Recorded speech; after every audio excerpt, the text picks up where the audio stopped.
Manatra ny araba toko lasitopoko vavy amin'ity takariva ity manatitra ny firaritsoa ary ny fiarabana noho ny fatratrarana ny fetin'ny Noely izay efa naterina tamin'ny andro ny omaly teto ihany izay eto amin'ny fahitalavitra Ma TV avy hatrany kosa dia asaina ianao no anasany anaraka hatramin'ny farany ny antsipirim-baovao eto amin'ny fahitalavitra Ma TV isan'ny hoentina amintsika moa ny akon'ny fankalazana izay fetin'ny Noely izay na zany teo amin'ny sehatra ny fahasalamana teny anivon'ny hopitaly teny na ny teny an-dalambe rehetra teny tao anatin'ny fifamoivoizana eto ny tinambara ankoatran'izay sehatra sosialy tsy adino ihany koa no mitondra azy amintsika ny mahakasika ny raharaha politika aloha raha tany Antsirana Natrandry no nitazonana ny filoha teo aloha Andriamatoa Marc Ravalomanana nanomboka ny 13 ny volana Oktobra lasa teo dia nafindra eto Antananarivo ny tenany tahorina ny fanapahan-kevitra izay niraisin'ny filoham-pirenena amperinasa amin'izao fotoana izao araka izany afaka niarana ankalaza ny fetin'ny Noely niaraka tamin'ny fianakaviany ity filoha teo aloha ity.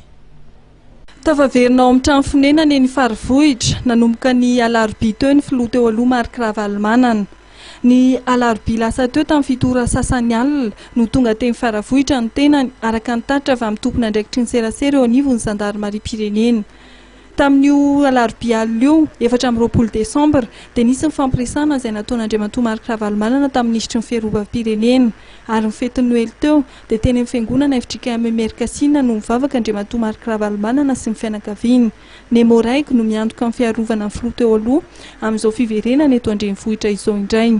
Anatin'ny faritra Analamanga no misy azy dia efa misy fepetra raharaham-pirenena moa io ary rehefa eto anivon'ny Analamanga izy dia misy andraikitra amin'izany ny eto amin'ny Emoraika Analamanga.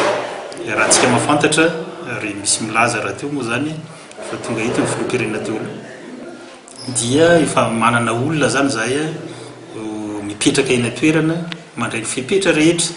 Ina moa fepetra raisina voalohany fiarovana azy sao misy manararoatra ka andehanao fihetsika mambofady. Ny faharoa ny fihetsika izay mety avy amin'ny mety mpiaramonina zany izay mety rohatra mandeha amin'ny toerana io efa mivonona sady amin'izany ny etonivony Emoraika. Ny endrikesony zany dia azo atao milaza azy avy hatrany fa misy ny tena mipetraka eo toerana ary misy ny manodidina ny toerana io ny arabe.